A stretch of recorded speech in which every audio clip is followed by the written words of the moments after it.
अगर 40 की उम्र के बाद आपके बाल रफ्ता रफ्ता पतले हो रहे हैं, कंघी में ज्यादा बाल आ रहे हैं और मांग पहले से ज्यादा खुली नजर आने लगी है, तो एक पल के लिए रुक जाइए।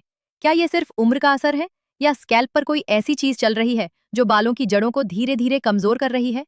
और सबसे बड़ी बात, क्या अब भी वक्त है कि बाल गिरना कम हो, जड़ें मजबूत हों और नई नशोनुमा का इम्कान फिर से पैदा हो? जवाब है हाँ, लेकिन तब जब आप सही जगह काम करें। क्योंकि अक्सर लोग बालों पर काम करते रहते हैं, जबकि असल मसला स्कैल्प और फॉलिकल के सतह पर होता है।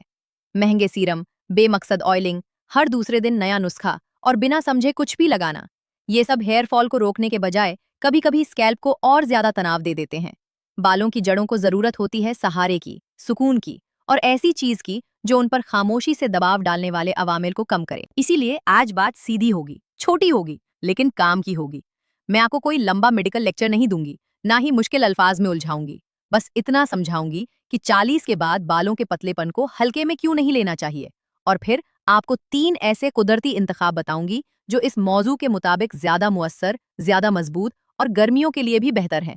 इन तीनों में से आप एक भी चुन सकती हैं, 2 को बदल बदल कर इस्तेमाल कर सकती हैं और जिसकी चीजें आसानी से मिल जाएं, उसी से शुरुआत कर सकती हैं। सबसे पहले ये समझ लीजिए कि 40 के बाद बालों का पतला होना अक्सर एक ही वजह से नहीं होता। उम्र के साथ हार्मोनल तब्दीलियां आती हैं और उन्हीं में से एक अहम चीज डीएचटी भी है। ये वो अंसर है जो कुछ लोगों में हेयर फॉलिकल को रफ्ता रफ्ता छोटा करने लगता है। नतीजा ये निकलता है कि बाल पतला निकलता है, कमजोर होता है, जल्दी टूट जाता है और फिर एक मरहले पर बढ़ने का सिलसिला खुद ही छोटा पड़ जाता है। इसके साथ अगर स्कैल्प पर गर्मी, तेल का जमाव, पसीना या कम दौराने खून जैसी चीजें मिल जाएं, तो मसला और तेज नजर आने लगता है। इसीलिए कई लोग कहते हैं कि अचानक मांग खुल गई, सामने का हिस्सा हल्का हो गया या सर के बीच में बाल कम नजर आने लगे। यहाँ एक सादी सी बात याद रखें, जड़ हर वक्त मरी हुई नहीं होती। कई मर्तबा वो सिर्फ कमजोर, सुस्त या दबाव में होती है। इसी मोड़ पर अगर सही सहारा दिया जाए तो नुकसान को धीमा करना, स्कैल्प को पुरसुकून करना और फॉलिकल को बेहतर माहौल देना मुमकिन होता है। लेकिन अगर हर रोज नया तजुर्बा होता रहे, कभी बहुत भारी तेल, कभी बहुत गर्म अमेजा, कभी बहुत तीखी चीज, तो स्कैल्प थक जाता है। और जब स्कैल्प खुद बेआराम हो तो हेयर फॉल और ज्यादा परेशान कुन लगता है। इसलिए आज का मरकजी ख्याल बालों को चमकाना नहीं, बल्कि जड़ों पर से बोझ कम करना, स्कैल्प को मदद देना और सूझबूझ के साथ कुदरती रास्तों को चुनना है। एक और अहम बात, हर तेल हर इंसान को रास नहीं आता। गर्मियों में ये बात और जरूरी हो जाती है। बहुत भारी और चिपचिपा तेल कुछ लोगों के स्कैल्प को दबा देता है। पसीना अलग, मैल अलग और रोम छिद्रों पर बोझ अलग। इसलिए 40 के बाद के पतले बालों में सिर्फ ये देखना काफी नहीं कि तेल कुदरती है या नहीं, ये भी देखना होता है कि वो स्कैल्प को कितना हल्का महसूस कराता है, कितना आराम देता है और उसका मकसद क्या है। क्या वो डीएचटी के दबाव को निशाना बनाता है? क्या वो स्कैल्प को राहत देता है? क्या वो जड़ों को बेहतर माहौल मुहैया करता है? इसी बुनियाद पर आज जो 3 रास्ते मैं साझा कर रही हूँ, उनमें से पहला बुनियादी है और बाकी 2 तवानाई देने वाले जरिए हैं। आपको तीनों एक साथ शुरू करने की जरूरत नहीं, ये सबसे बड़ी गलती होती है। लोग सोचते हैं जितनी ज्यादा चीजें लगाएंगे उतना जल्दी नतीजा आएगा, लेकिन स्कैल्प कोई तजुर्बागाह नहीं होता, उसे बोझ नहीं, तवाजुन चाहिए। इसलिए जो रास्ता आपको मुनासिब लगे उस पर मुस्तकिल मिजाजी रखिए। बालों की नशोनुमा में सबसे बड़ा मोजज़ा मुस्तकिल मिजाजी होती है, जोश और खरोश नहीं। पहला और सबसे अहम इंतखाब है 100 पाल्मेटो पर मुश्तमिल हल्का स्कैल्प ऑयल या सीरम। अगर आपने इस नाम को पहले नजरअंदाज किया है तो अब इस पर गौर कीजिए। कुदरती तौर पर डीएचटी को संभालने की बात आए तो 100 पाल्मेटो का नाम बार बार सामने आता है। इसका मकसद ये होता है कि स्कैल्प को ऐसी मदद मिले जो उस हार्मोनल दबाव को कम करने में मदद करे जो जड़ों को रफ्ता रफ्ता कमजोर करता है। यहाँ एक जरूरी बात यह है कि इसे बहुत भारी चीजों के साथ इस्तेमाल करने के बजाय हल्का रखना बेहतर रहता है। गर्मियों में लाइट स्कैल्प सीरम या हल्का तेल ज्यादा अक्लमंदाना चुनाव है। अगर आपको बना बनाया 100 पाल्मेटो सीरम मिल जाए तो उसे चुनें। अगर नहीं मिलता तो किसी हल्के तेल में इसका अर्क शामिल करके इस्तेमाल करें। इसे पूरे बालों पर नहीं, सिर्फ स्कैल्प के उन हिस्सों पर लगाइए जहां पतलापन ज्यादा है, जैसे हेयरलाइन, मांग या सर का ऊपरी हिस्सा। थोड़ा सा लगाइए, उंगलियों के पोरों से हल्का मसान कीजिए और स्कैल्प को रगड़ना नहीं है। इसे रोज या एक दिन छोड़कर इस्तेमाल किया जा सकता है, लेकिन जरूरत से ज्यादा नहीं। यहाँ मकसद स्कैल्प को तेल में डुबोना नहीं है, मकसद सिर्फ जड़ों तक सही मदद पहुंचाना है। अगर आप पूछें कि इसे पहले नंबर पर क्यों रखा गया, तो जवाब साफ है। जो हमारे उन्वान का मरकजी नुक्ता है, यानी जड़ों की कमजोरी को दूर करना, उसके सबसे करीब जो कुदरती रास्ता जाता है वो यही है। इसलिए अगर शुरुआत करनी हो तो यहीं से कीजिए। अब दूसरा रास्ता, जो बहुत सादा है, आसान है और बहुत से लोगों के लिए बेहतरीन जरिया बन सकता है। वो है प्याज का रस और जोजोबा का हल्का अमेज़ा। इसे मैं इसलिए एक मजबूत चुनाव कह रही हूँ क्योंकि प्याज में क्वेरसेटिन और सल्फर जैसी चीजें होती हैं और बालों की हिफाजत में इसका जिक्र हमेशा से होता रहा है। लेकिन यहाँ भी गलती वही होती है जो लोग अक्सर करते हैं, या तो बहुत ज्यादा तेज लगा देते हैं या इतनी देर छोड़ देते हैं कि स्कैल्प पर जलन होने लगती है। सही तरीका ये है कि ताज़ा प्याज के रस की थोड़ी सी मिकदार लें और उसमें हल्का जोजोबा तेल मिला दें ताकि स्कैल्प पर वो बहुत चुभने वाला महसूस न हो। जोजोबा का फायदा ये है कि ये भारी चिपचिपाहट देने के बजाय स्कैल्प को हल्का सहारा देता है। इस आमेजे को स्कैल्प के उन हिस्सों पर लगाइए जहां बाल साफ तौर पर पतले हो रहे हैं। पूरे सर को भिगोना जरूरी नहीं, थोड़ा लगाइए, 20 से 30 मिनट रखिए, फिर धो लीजिए। रोज करना जरूरी नहीं, हफ्ते में 2 या 3 बार काफी होता है। अगर स्कैल्प हसास हो तो पहले छोटी सी जगह पर आजमा कर देखें। इस इंतखाब की खूबी ये है कि ये उन लोगों के लिए भी मुफीद है जो बहुत महंगी बोतलों के पीछे भागने के बजाय घर की चीजों से शुरुआत करना चाहते हैं। और सबसे अच्छी बात, ये कोई पीने वाली चीज या लंबी कुकिंग नहीं है, सीधा स्कैल्प को ताकत पहुंचाना है। लेकिन याद रखिए, प्याज का मतलब ये नहीं कि जितना तेज होगा उतना बेहतर। बालों की देखभाल में शिद्दत से ज्यादा जरूरत जब्त और तरीके की होती है। तीसरा इंतखाब है कैफीन, स्कैल्प टॉनिक। बहुत से लोग कैफीन का नाम सुनते ही सिर्फ पीने वाली चीज के बारे में सोचते हैं, लेकिन स्कैल्प पर इसका इस्तेमाल भी आजकल काफी चर्चा में है। कुदरती तौर पर बालों को बढ़ाने की बहसों में इसका नाम बड़ी मजबूती से आ रहा है। यहाँ भी मकसद कोई लंबा फॉर्मूला बनाना नहीं है, बस इतना समझना है कि कैफीन स्कैल्प के माहौल को मुतहर्रिक रखने, जड़ों को सहारा देने और पतले होते हिस्सों में बेहतर रद्द अमल लाने के लिए इस्तेमाल की जाती है। अगर आपको तैयार कैफीन टॉनिक मिल जाए तो वो बहुत आसान है। अगर आप मुकम्मल कुदरती रास्ते पर जाना चाहती हैं तो हल्का कॉफी वाला पानी या टॉनिक तैयार किया जा सकता है, लेकिन उसे बहुत गाढ़ा बनाना जरूरी नहीं। इसे भी पूरे बालों पर नहीं, सिर्फ स्कैल्प पर तवज्जो रखकर इस्तेमाल कीजिए। अगर स्प्रे की सूरत में हो तो और भी आसान है। हल्की सी एप्लीकेशन कीजिए, स्कैल्प पर थोड़ी देर रहने दीजिए और फिर अपनी रूटीन के मुताबिक धो लीजिए।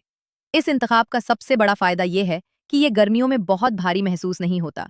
जिन लोगों को तेल लगाना पसंद नहीं या जिनका स्कैल्प चिपचिपा हो जाता है, उनके लिए कैफीन टॉनिक एक जदीद और अमली कुदरती रास्ता बन सकता है। इसे भी हर रोज इस्तेमाल करना टॉनिक पर मुनहसिर है, लेकिन आम तौर पर इतदाल के साथ इस्तेमाल करना ही बेहतर होता है। और हाँ, हर रोज 3 अलग चीजें एक साथ लगाकर स्कैल्प को उलझन में मत डालिए। अगर कैफीन टॉनिक इस्तेमाल कर रही हैं तो उस दिन सादगी इख्तियार करें। अब सवाल यह है कि इन तीनों में से चुनाव कैसे करना है। अगर आप सबसे असरदार रास्ते पर रहना चाहती हैं, यानी जड़ों की कमजोरी को सीधा निशाना बनाना चाहती हैं, तो पहला रास्ता सबसे मजबूत है। अगर आप घर के करीब मिलने वाली सादा चीज से शुरू करना चाहती हैं तो दूसरा रास्ता आसान है। और अगर आपको बिना चिपचिपाहट वाली हल्की और जदीद चीज चाहिए जो गर्मियों के स्कैल्प पर बोझ न डाले, तो तीसरा रास्ता ज्यादा रास आ सकता है। आप किसी भी एक इंतखाब को 3 से 4 हफ्तों तक मुस्तकिल रखिए। हर 3 दिन बाद चीज बदलना बंद कीजिए। बालों की देखभाल में लोगों का सबसे बड़ा मसला यही होता है कि वो जड़ों को वक्त ही नहीं देते। आज ये तेल, कल वो सीरम, परसों कोई और नुस्खा। इससे स्कैल्प को साफ पैगाम ही नहीं मिलता कि आप कर क्या रही हैं। इसलिए या तो एक चुने या ज्यादा से ज्यादा 2 चीजों को बारी बारी रखें। मिसाल के तौर पर, एक बुनियादी चीज 100 पाल्मेटो सीरम हो और हफ्ते में 2 बार प्याज और जोजोबा का आमेजा। बस इतना याद रखें कि एक दिन में बहुत कुछ एक साथ मत करें। स्कैल्प को राहत चाहिए, बोझ नहीं। यहाँ एक छोटी सी और बहुत अहम बात, बालों के पतले होने के वक्त लोग सबसे पहले बालों की लंबाई को देखकर परेशान हो जाते हैं, लेकिन असल तवज्जो बालों के गिरने की तादाद और स्कैल्प के नजर आने पर होनी चाहिए। क्या मांग पहले से ज्यादा खुल रही है? क्या सामने के हिस्से में छोटे बाल कम हो गए हैं? क्या धोने वाले दिन बाल बहुत ज्यादा गिरते हैं? क्या हाथ फेरने पर बाल जल्दी टूटकर निकल जाते हैं? ये वो निशानियां हैं जिन पर आपको नजर रखनी चाहिए, क्योंकि कभी कभी लोग कहते रहते हैं कि बाल बढ़ नहीं रहे, जबकि असल मसला उनकी बढ़त नहीं बल्कि उनका टूटना और कमजोर होना होता है। इसीलिए जब आप इनमें से कोई रास्ता चुनें तो हर रोज नतीजे ढूंढने के बजाय 3 चीजें देखें। पहली, कंघी या धोने के वक्त बालों के गिरने का दबाव कम हो रहा है या नहीं। दूसरी, स्कैल्प पर खुजली, जलन या बेचैनी कम हो रही है या नहीं। तीसरी, पतला होता हुआ हिस्सा मुस्तहकम लग रहा है या नहीं।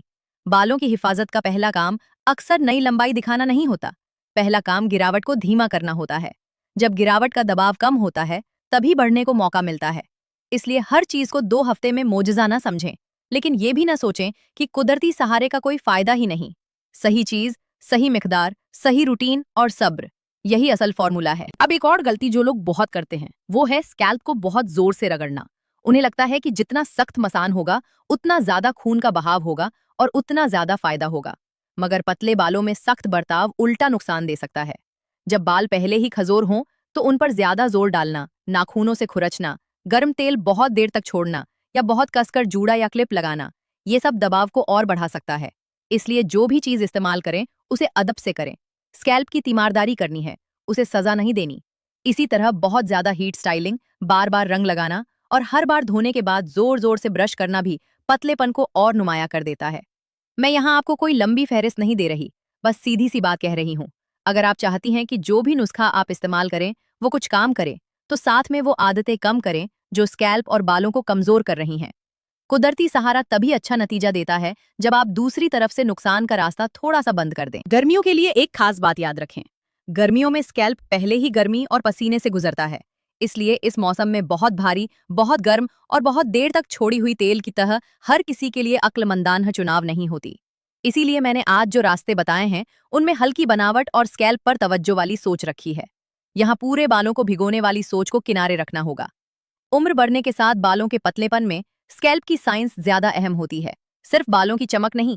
अगर स्कैल्प को साफ, पुरसुकून और तनाव से आजाद रखा जाए तो माहौल खुद ब खुद बेहतर हो सकता है। इसलिए रूटीन को सादा रखें। साफ स्कैल्प पर सही जगह चीज लगाएं, थोड़ा लगाएं, सही जगह लगाएं और फिर उसे वक्त दें। ये कोई दौड़ नहीं है, आज लगाया और कल सर बालों से भर गया, ऐसा नहीं होता। लेकिन आज सही सिमत चुनी और 1 महीना पाबंदी रखी तो फर्क नजर आना शुरू हो सकता है। बालों की देखभाल में सबसे ताकतवर चीज कभी कभी वही होती है जो उबाऊ लगती है, और वो है मुस्तकिल मिजाजी। अगर आप पूछे कि इन 3 रास्तों में सबसे ज्यादा पेशेवर चुनाव कौन सा लगता है, तो मैं कहूंगी 100 पाल्मेटो वाला स्कैल्प सपोर्ट। अगर पूछें घर के लिहाज से आसान और अमली कौन सा है, तो प्याज और जोजोबा।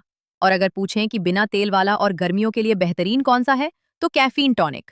आपको बस अपनी सूरत हाल देखनी है। अगर बाल सामने और ऊपर से पतले हैं तो पहला रास्ता सबसे मौजू लगेगा। अगर स्कैल्प थोड़ा सुस्त और बेजान महसूस होता है तो दूसरा सहारा अच्छा लग सकता है। अगर तेल लगाना पसंद ही नहीं और हल्का स्कैल्प रूटीन चाहिए तो तीसरा ज्यादा रास आएगा। लेकिन मैं फिर वही कहूंगी, हर चीज एक साथ शुरू मत कीजिए। एक को चुने, उसे वक्त दें और फिर देखिएगा कि स्कैल्प का रद्द अमल क्या है। अगर सब ठीक चले तो दूसरे को शामिल करें। इसी तरह बालों की देखभाल मुमकिन भी रहेगी और बोझ भी नहीं लगेगी। और हाँ, एक जरूरी बात जिसे नजरअंदाज नहीं करना चाहिए। अगर बाल गिरना बहुत अचानक शुरू हुआ हो या पैच की शक्ल में हो या स्कैल्प पर बहुत ज्यादा जलन, दर्द या गैर मामूली सुर्खी हो, तो फिर सिर्फ घरेलू नुस्खों पर भरोसा करना ठीक नहीं। इसी तरह अगर जिस्म में किसी और सेहत के मसले की निशानियां भी साथ आ रही हों तो डॉक्टर से मुकम्मल मुआयना करवाना बेहतर होता है। मैं आपको डराना नहीं चाहती, बस इतना कहना चाहती हूँ कि हर पतले होते बालों का मामला एक जैसा नहीं होता। लेकिन जो आम उम्र के साथ होने वाला पतलापन है उसमें बहुत से लोग बेमकसद चीजों के बजाय सही कुदरती सहारे से बेहतर रास्ता पा सकते हैं। इसीलिए आज की बात का नतीजा बहुत सादा है।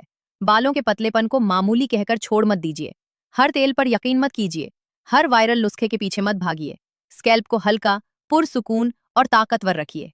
एक बुनियादी रास्ता चुनिए, सब्र रखिए और नतीजे को समझदारी से देखिए। तो अब सीधी सी आखिरी बात सुन लीजिए। अगर आपके बाल 40 के बाद पतले हो रहे हैं तो पहली नजर उस चीज पर जानी चाहिए जो जड़ों को सीधा सहारा दे, और वो है 100 पाल्मेटो पर मुश्तमिल स्कैल्प सपोर्ट। अगर आपको घर में सादा और आसानी से मिलने वाली चीज चाहिए तो प्याज का रस और जोजोबा का नपा तुला आमेजा चुनिए। और अगर आपको हल्का, जदीद और गर्मियों के मुताबिक रास्ता चाहिए तो कैफीन स्कैल्प टॉनिक को अपनी रूटीन में जगह दीजिए। इन तीनों में से एक भी चीज अगर पाबंदी के साथ इस्तेमाल की जाए तो वो किसी भी आम ऑयलिंग से बेहतर सिमत दे सकती है। आपको बस एक काम करना है, जल्दबाजी में फैसला नहीं, सही फैसला। बोझ नहीं, रूटीन। शोर शराबा नहीं, मुस्तकिल मिजाजी। और जब आप ये 3 उसूल अपना लेती हैं तो बालों की देखभाल मुश्किल नहीं लगती।